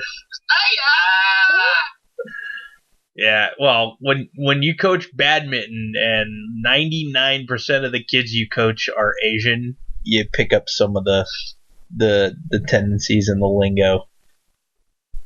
And it's funny because a lot of the kids even tease me when I say It's kind of funny. Yeah, man. Yeah, don't you miss that? Yeah, I do. Don't get me wrong. I like living where I am right now. It's kind of nice to have a change. But yeah, every now and again, yeah, I do get a little homesick and miss the being around my former students and athletes and whatnot. So it's nice being useful, living in useless. Thanks. Ass. But, yeah, I said you were useful. Yeah, but thanks for making fun of my city, ass. You should have never told me what his name was. It's all your fault. Yeah, it's all good. But nah, it's cool. I'm finding kind of a new little home here. I've subbed like 95% of my days that I've subbed at one school, so it's kind of nice. I'm kind of finding a new home, and people are getting to know me, and yeah, that's definitely fun. Definitely, and the cool part is now I'm finally really kind of looking into actually teaching, and I know we talked about this before. About I had a meeting with one of the universities up here too, so we shall see. It went okay. The only thing that sucks is if I start the program now, I have to pay out-of-state tuition because I've only lived here in Texas for a few months. So I might go a different route instead of just going to the university. They have other like non-traditional routes that you can go to and just take the courses and all that stuff through a third-party program. And you can still get the credential the same way. It's just not as cool to have like random online company and accredited by the state of Texas giving you your credential rather than University of Texas at insert city. So you can't just like accidentally run over a teacher and just claim their job as your own instead, huh? No, this is not like Highlander. I thought I'd ask. Okay. Brute force. Dude, that's funny. Ooh, Grand Admiral Thrawn. Grand Admiral Thrawn's getting a pop. Huh? Yes, Grand Admiral Thrawn is getting a pop. Unfortunately, it looks like it's going to be one of those Star Wars Days exclusives. Oh. But fuck it, Grand Admiral Thrawn is getting a pop. Okay, so for those of you who weren't reading the books and, absorbing them like I was back in high school. Yeah. Grand Admiral Thrawn was a character that was created as he was an alien, which the Emperor kind of hated in general. But he was an alien that worked his way up to being Grand Admiral in the Empire. So he had his own fleet, he was on the outskirts of the galaxy and all that shit. Apparently he became a big issue and a big problem because he was still running the Empire. He was still running his portion of the galaxy like it was owned by the Empire, even though the Empire supposedly fell thanks to the rebellion. I think you just found a new theory. Well, I don't know what's going to happen because what happened is, wasn't at least in the old extended universe, dead. Because most villains dead in the extended universe, but hey, that's no longer canon, thankfully. Yeah. Assholes. Well, still not happy about that. But now the Rebel show is bringing back fan favorite Grand Admiral Thrawn. That was what a lot of people were pissed off about. Characters like Mara Jade, who married Luke, and bared his children, and Grand Admiral Thrawn, who was just a fantastic character all around, were pretty much stricken from the history books. But now he's being reintroduced through the Star Wars Rebels show, and now he's going to get his own pop, which I'm going to have to somehow, find and steal from a child or something. He also have Luke during his debut on Tatooine in Return of the Jedi with the cloak and a lightsaber and the black and gray suit and everything. Okay. So I gotta find those. You mentioned like the outskirts of the galaxy. Supposedly, I guess again going to the Snoke theory, he was like supposed to be one of those people who was on the outskirts of the galaxy, or possibly even like on one of the like came from outside of the known galaxy, and I've heard random things like that. So I'm like, interesting. Could that be who you're talking about? I wouldn't be too upset by that. So. But I just like the fact that Grand Admiral Thrawn is being, remembered and utilized in some fashion. That he was such a fan favorite that even striking him from history will keep him from being in the Star Wars universe. Uh-oh. I did find one. I typed in Grand Admiral Thrawn, and somebody actually had one that says, "Does Thrawn become Snoke in The Force Awakens? His addition to Rebels could open up the possibility." And somebody wrote a big old article on that. Well, you know what? Geeks and Star Wars gotta love their theories. Mm-hmm. I will put it in the link in the link in the Skype for you, so you can read it at a later time. Or now and ignore you. Okay, sure. Kind of like Aaron's doing. It sounds like. How about a long day? Hey, he's pulling a Scott. Sleep on the air. What? Do you fall asleep on the air? No, I didn't. No, it sounded like you fell asleep on the air. Yeah, right. So, what do you think of the idea of Grand Admiral Thrawn being Snoke? I don't like it. I want it to be Boba Fett. Well, you were right. He's gonna take that to his grave now. Yeah, man. Craziness. I'm looking forward to more Star Wars. What if movies coming out this year, because I can't wait for Guardians of the Galaxy. Yes, it's gonna be so good. Just honestly, just what they've shown in the trailer, like I just take my money now, dude. Like Baby Groot, like they're trying to explain to him, don't push that button or we're all dead. I am Groot. And then Batista like laughing hysterically. Yeah, Batista laughing hysterically at the fact that the alien chick basically calling out Peter and his love of Gamora, and Batista just freaking laughing his ass off after basically having no concept of sense of humor in the first one. I'm just like, okay, where did that come from? Yeah, that's the only thing I want to know is why is he so, now? Yeah. Like, what? Yeah. Why? Who? Where? It's probably like a Terminator 2 type thing where John Connor tried to teach Terminator, how to make jokes and things like that. I'm sure that's the case. Starkiller probably tried to teach him how to do it. And, Starkiller? Star-Lord. Hey. But he's probably just confused how to apply that sense of humor. Yeah. Maybe. It'd be interesting, or maybe I don't know. I just can't wait to find out why. It better be reasonable, or I might be angry. Yeah. So what's you probably know the MCU better than I do on when movies are coming out when. What's May 5th. May 5th is this one? Anything else coming out this year of major importance? I think Spider-Man's coming out in July, and Thor Ragnarok, which is pretty much Thor meets Planet Hulk, is coming out in November. Okay. So then, when do you think we'll be getting Ant-Man and the Wasp? I think they're set for 2018. Okay.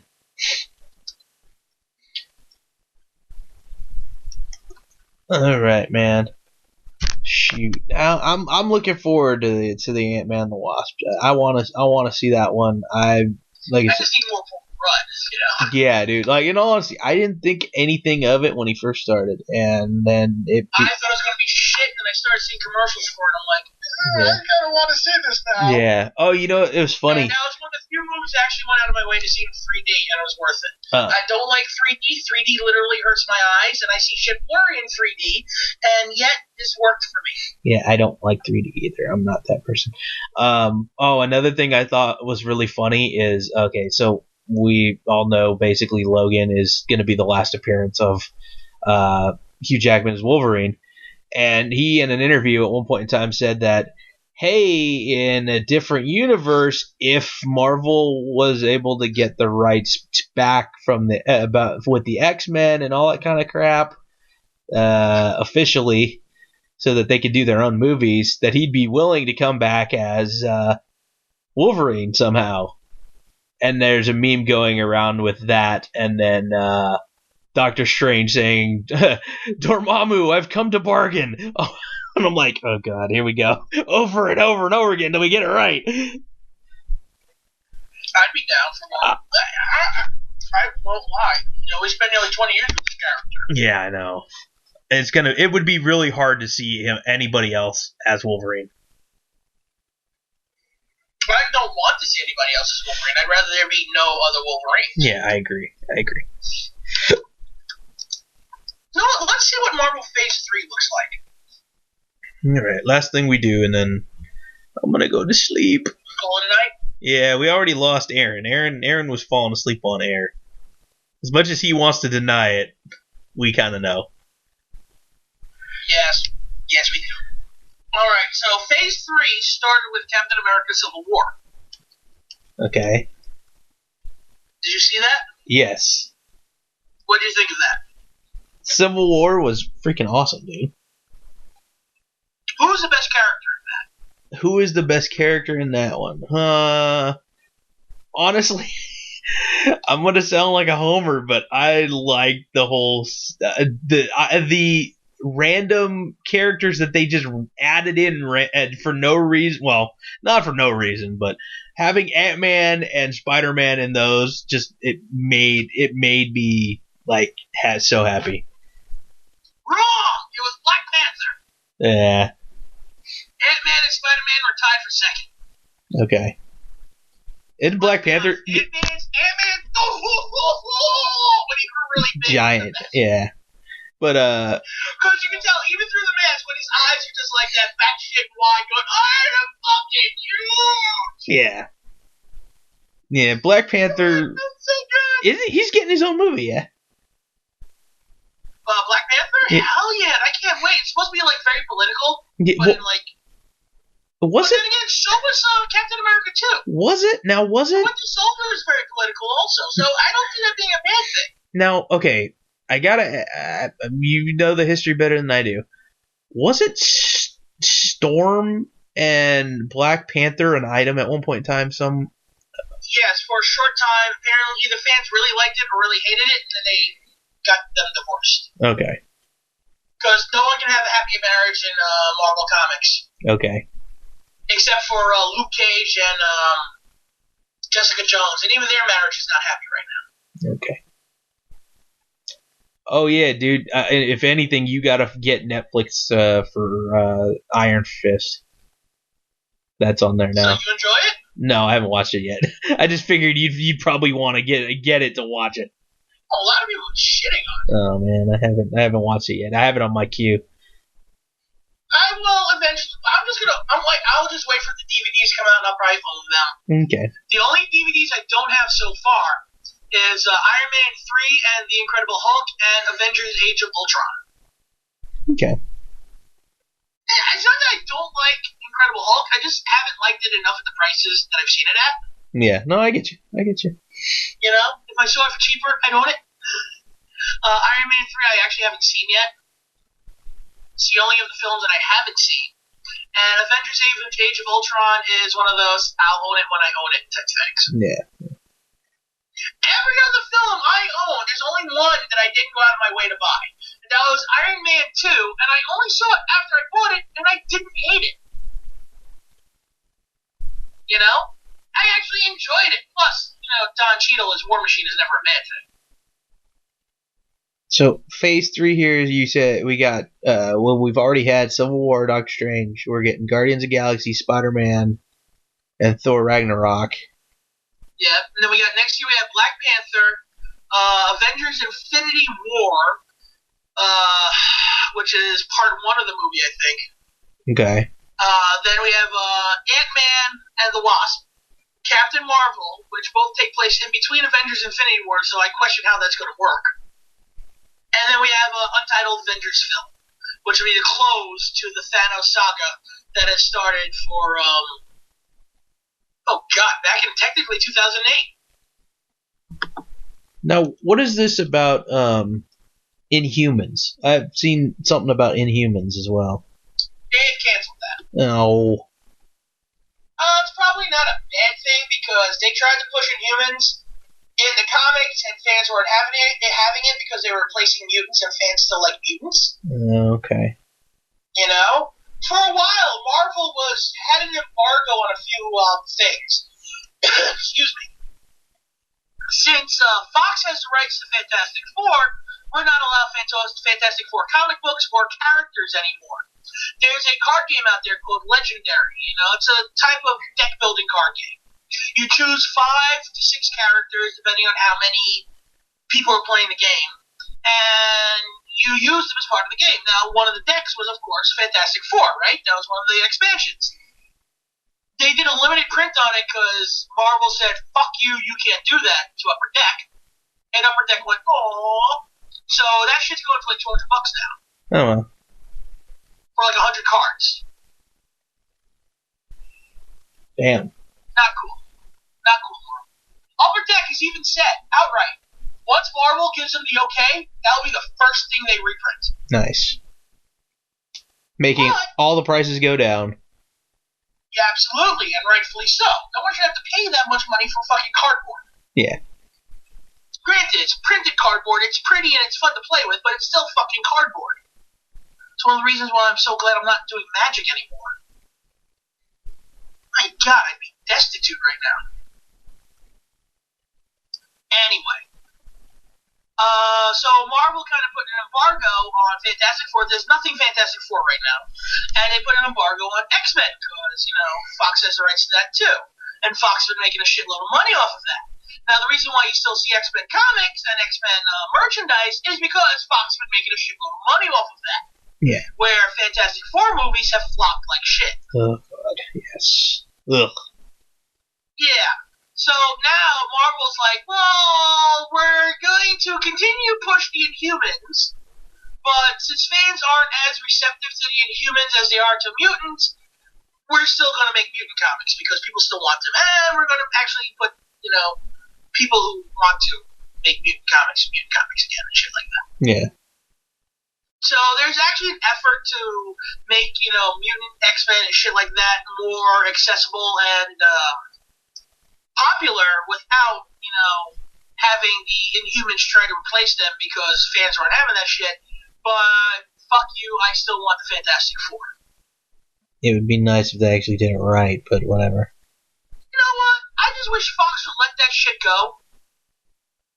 And let Marvel have that and let let the Fantastic Four be Marvel's Phase 4 Avengers. That's the big story at the time. The Fantastic Four doing some crazy science shit. Outer space is involved. Great plagues from space. The Annihilation Wave and shit like that. That was a lot of fun. Yeah, that would. It sounds like it. We get Silver Surfer. We get Galactus. We get Annihilus. We get Dr. fucking Doom. And we get Cody Rhodes to play him. Oh, man, that would be fun. There's so much potential that, Fox is just like, no, it's my baby. I don't like this baby, but it's my baby, and I'll drown it if I want to. Yeah, that's evil. Still evil. That's what it sounds like, though. So, in the end, we're fucked for Fantastic Four stuff. Because X-Men still make money for Fox, that means Marvel may get a cut of it. Marvel's making money off of the X-Men. So, yay. All right. Well, I'm not bitter. Yeah, just a little bit. Not bitter. Okay. All right. On that note, I think we're gonna call it a night here because I'm starting to get tired myself. So, how was your dinner? I'm still eating it. Okay, it's been delicious so far. Absolutely. Okay, cool, good to know. So, kudos. We are not Yelp, but you still get a couple stars from us here. So. Yes. All right. There's a Chinese place I ordered food from, whose name I shall not mention because they didn't pay me to. Oh yeah, that's good. On that note, be sure to listen to Girl Blood every week. Hit that subscribe button. Somewhere underneath the video is a subscribe thing. If you want to comment. Tell us you love us. Tell us you hate us. Just say something. And then on the Instagram, Girl Blood Radio. Scott's on there too. Scott NDX. Anything else you want to add? Exactly. Okay. All right. For Scott NDX. And thanks to Aaron Kendrick for coming on with us here tonight too. I am Daniel Correa. Nighty night, everybody. It's been Girl Blood Radio.